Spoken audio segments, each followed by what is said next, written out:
ربیع الاول کا مہینہ شروع ہو چکا ہے. ہر سال جب ربیع الاول کا مہینہ آتا ہے آپ دیکھیں گے دنیا بھر میں مسلمانوں کو پیارے نبی کی محبت یاد آتی ہے، پیارے نبی کی سیرت یاد آتی ہے، پیارے نبی کی حیات طیبہ یاد آتی ہے. ممبروں سے، مسجدوں سے، جلسوں میں، جلوس میں پیارے نبی کے تذکرے ہونے لگتے ہیں.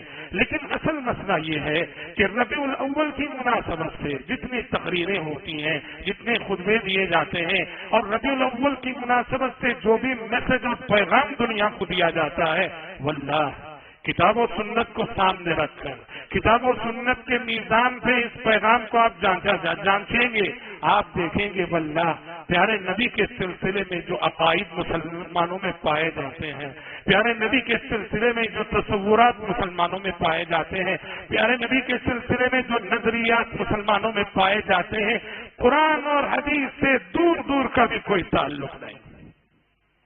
نبی کی محبت کے نام پہ، نبی سے وفاداری کے نام پہ ایسی باتیں، ایسے عقائد، ایسے نظریات، ایسے تصورات، ایسے افکار جن کا کتاب و سنت سے واللہ ذرا برابر بھی تعلق نہیں ہے.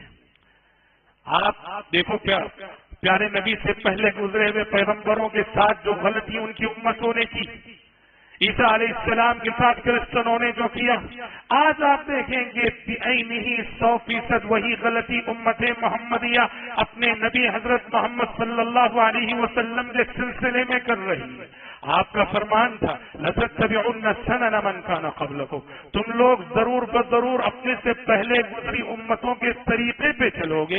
صحابہ نے کہا کون ہے اللہ کے نبی؟ کہ اہل کتاب. آپ نے کہا فمن، وہ نہیں تو پھر کون؟ آج آپ بتائیے کرسچینٹی جسے کہا جاتا ہے، کرسچن حضرات کو دیکھیے حضرت عیسیٰ علیہ السلام سے محبت کے دعوے کرتے ہوئے تھکتے نہیں، حضرت عیسیٰ علیہ السلام سے نسبت کا دم بھرتے ہوئے تھکتے نہیں. لیکن واللہ آپ جائزہ لو اور آپ دیکھو موجودہ کرسچینٹی جن عقائد پہ قائم ہے، جن نظریات پہ قائم ہے، کیا واقعی حضرت عیسیٰ علیہ السلام کے لائے ہوئے دین سے اس کا کوئی تعلق ہے؟ عیسیٰ علیہ السلام کی شخصیت کو انہوں نے مست کر کے رکھ ڈالا. عیسیٰ علیہ السلام جو ایک اللہ کے بندے تھے، اللہ کے رسول تھے، کرسچنوں نے ان کی شان میں غلو کر کے کیا سے کیا بنا ڈالا، انہیں بشریت کے دائرے سے نکالا. انہوں نے کہا یہ ابن اللہ ہیں، یہ اللہ کے بیٹے ہیں. کسی نے کہا ثالث ثلاثہ، ٹرینٹی جو تثلیث کا عقیدہ ہے کہ تین میں سے ایک ہے اور یہ تین سے مل کر ایک اللہ کی ذات بنتی ہے. اللہ رب العالمین کے حلول کا اور اتحاد کا نظریہ عیسیٰ علیہ السلام کے سلسلے میں انہوں نے پیش کیا. اور عیسیٰ علیہ السلام دین مسیحیت کے نام پہ آج چرچوں میں جو تہذیب ہے، چرچوں میں جو کلچر ہے، چرچوں میں جو عقائد ہے، واللہ عیسیٰ علیہ السلام کی لائی ہوئی دعوت سے ذرا برابر بھی اس کا کوئی رشتہ نہیں، کوئی تعلق نہیں.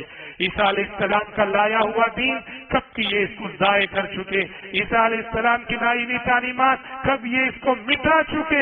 آج صرف زبانی دعوے ہیں.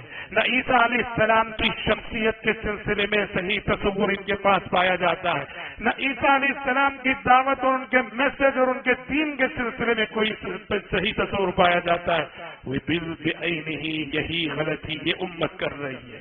حالانکہ آپ نے فرمایا حدیثوں میں لا تطرونی كما اطرت النصارى ابن مريم فانما انا فقولوا عبد الله ورسوله. لوگوں میرے سلسلے میں ویسا غلو نہ کرو جیسا غلو مجھ سے پہلے عیسیٰ علیہ السلام کے سلسلے میں کرسچنوں نے کر رکھا ہے. فانما انا عبد، میرا سب سے بڑا تعارف یہ ہے، میرا سب سے بڑا انٹروڈکشن یہ ہے، میں اللہ کا بندہ ہوں. فقولوا عبد اللہ ورسولہ، میرے سلسلے میں تمہارا عقیدہ، تمہارا نظریہ یہ ہونا چاہیے میں سب سے پہلے اللہ کا بندہ ہوں اور اس کے بعد اللہ کا رسول ہوں.